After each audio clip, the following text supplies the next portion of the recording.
अथियान कन्याकुमारी जिले का एक सख्त और निर्भीक पुलिस अधीक्षक अपने एनकाउंटर स्पेशलिस्ट अवतार की वजह से वेट टायन हंटर के नाम से जाना जाता है। उसकी टीम में बैटरी पैट्रिक एक चतुर तकनीकी विशेषज्ञ और पूर्व चोर पुलिस इन्फॉर्मर के रूप में शामिल है। अथियान का मकसद अपराधियों का सफाया करना है, जबकि उसकी पत्नी थारा सोशल मीडिया इन्फ्लुएंसर है और किचन ऑफ ग्रोसरी प्रोडक्ट्स की समीक्षा करती है। इसी बीच सरकारी स्कूलों में अनुशासनहीनता और छात्रों के खराब प्रदर्शन की वजह से सरकार स्मार्ट स्टूडेंट स्कीम लॉन्च करती है, जिससे सरकारी स्कूलों के छात्रों को प्राइवेट कोचिंग दी जा सके। इस योजना के तहत राज्य में एक बड़ा शैक्षिक सुधार लाने की कोशिश की जाती है। सरन्या, एक मिडिल स्कूल शिक्षिका, अथियान से संपर्क कर स्कूलों में ड्रग्स के बढ़ते इस्तेमाल की शिकायत करती है। जांच के दौरान अथियान अपनी टीम के साथ कुमारेसन, जो इस ड्रग रैकेट का मास्टरमाइंड है, को पकड़ता है। हिरासत में लेने के बाद कुमारेसन को एनकाउंटर में मार दिया जाता है। जनता इसका समर्थन करती है, लेकिन मानवाधिकार आयोग इस एनकाउंटर की जांच के लिए न्यायमूर्ति सत्यदेव ब्रह्मदत्त पांडे को नियुक्त करता है। अदालत एनकाउंटर को जायज ठहराती है, लेकिन सत्यदेव अथियान के तरीकों से असहमत होता है और कानून के दायरे में रहकर न्याय करने की बात करता है। सरन्या का चेन्नई ट्रांसफर हो जाता है, जहां वह कंप्यूटर साइंस पढ़ाने लगती है। कुछ ही समय बाद उसे स्कूल की छत पर निर्ममता से बलात्कार कर मार दिया जाता है। उसकी लाश पानी की टंकी में पाई जाती है। सरन्या की गर्दन दबाकर तोड़ दी गई थी ताकि वह चिल्ला ना सके, और शरीर पानी में डुबो दिया गया ताकि सबूत न मिल सके। अथियान को इस केस की जांच करने से रोका जाता है, क्योंकि वह कन्याकुमारी में तैनात है। एसपी हरीश कुमार और एएसपी रूपा किरण जांच की कमान संभालते हैं और एक सॉफ्टवेयर इंजीनियर गुना को गिरफ्तार करते हैं, जो सरन्या के स्कूल में पढ़ने वाली छात्रा चित्रा का भाई है।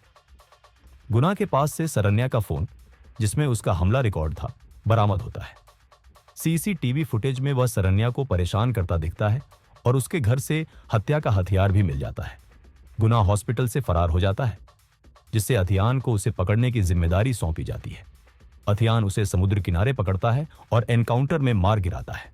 जनता इसे सराहती है, लेकिन सत्यदेव सबूत पेश करता है कि हत्या के समय गुना हैदराबाद में था, यानी वह निर्दोष था। अथियान को अपनी गलती का एहसास होता है और वह अपने साथियों बैटरी पैट्रिक, रूपा और हरीश के साथ केस को दोबारा खोलता है। जांच से पता चलता है कि हनु रेड्डी, एक सुपारी किलर, को सरन्या की हत्या के लिए हायर किया गया था। हनु रेड्डी को गिरफ्तार किया जाता है और वह कबूल करता है कि उसे इंटरनेट कॉल के जरिए आदेश मिले थे, लेकिन वह नहीं जानता था कि आदेश किसने दिए। इससे पहले कि पुलिस असली अपराधी तक पहुंचे, हनु की हत्या कर दी जाती है। जांच से पता चलता है कि सीसीटीवी फुटेज, जिससे गुनाह पर आरोप लगा, एनआईट एकेडमी के ऑफिस से आया था। श्वेता, एनआईट एकेडमी की कर्मचारी, खुलासा करती है कि नटराज षणमुगम, नेट एकेडमी का चेयरमैन, एक बड़ा घोटाला चला रहा है। वह माता पिता को 100% पास गारंटी का झांसा देकर भारी रकम वसूल रहा था। कई परिवारों ने लोन लेकर अपने बच्चों को कोचिंग कराई, लेकिन जब वे भारी वर्कलोड के कारण बाहर हुए या फीस नहीं भर सके, तो उन्हें धमकाया गया। सरन्या को इस घोटाले का पता तब चला जब उसने चित्रा को आत्महत्या करने से बचाया। एनआईट एकेडमी ने सरकारी योजना स्मार्ट स्टूडेंट स्कीम के तहत 25,000 करोड़ का ठेका लिया था, लेकिन इसके तहत सरकारी स्कूलों में दिए गए टैबलेट्स डिफेक्टिव थे। नेट ने सोशल मीडिया इन्फ्लुएंसर्स को रिश्वत देकर सरकारी स्कूलों की शिक्षा व्यवस्था को खराब दिखाने की कोशिश की थी। सरन्या और गुना ने इस घोटाले के सबूत इकट्ठा किए थे।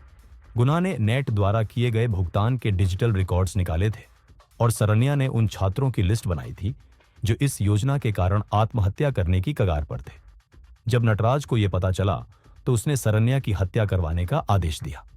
अथियान नटराज को गिरफ्तार करने की कोशिश करता है, लेकिन उसे इकोनॉमिक ऑफेंसेस विंग (EOW) में ट्रांसफर कर दिया जाता है।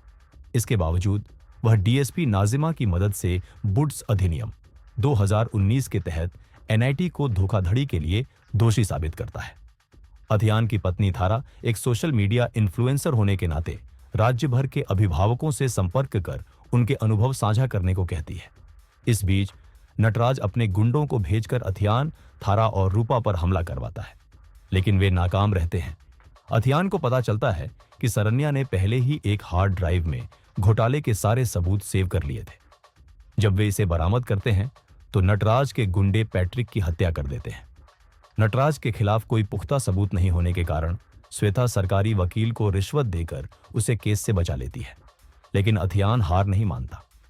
वह अपने भतीजे की मदद से सरन्या का आखिरी वीडियो सोशल मीडिया पर लीक करता है, जिसमें घोटाले और हत्या की सच्चाई उजागर होती है। इसके बाद वह एक प्रेस कॉन्फ्रेंस करता है, जिसमें नटराज की पोल खोलते हुए हरीश की भ्रष्टाचार में संलिप्तता भी उजागर करता है। सरकार एनएट एकेडमी के सभी समझौतों को रद्द कर देती है और इसे प्रतिबंधित कर दिया जाता है। अंतिम टकराव में नटराज कोर्ट जाते समय पुलिस से भागकर एएसपी रूपा को बंधक बना लेता है। अथियान उसका पीछा करता है और आखिरकार उसे गिरफ्तार कर लेता है। 6 महीने बाद नटराज को आजीवन कारावास की सजा होती है। अथियान, जो पहले एनकाउंटर स्पेशलिस्ट था, अब कानून के तहत न्याय करने का संकल्प लेता है। सच्चाई की तलाश पूरी होती है, लेकिन न्याय की लड़ाई हमेशा जारी रहती है।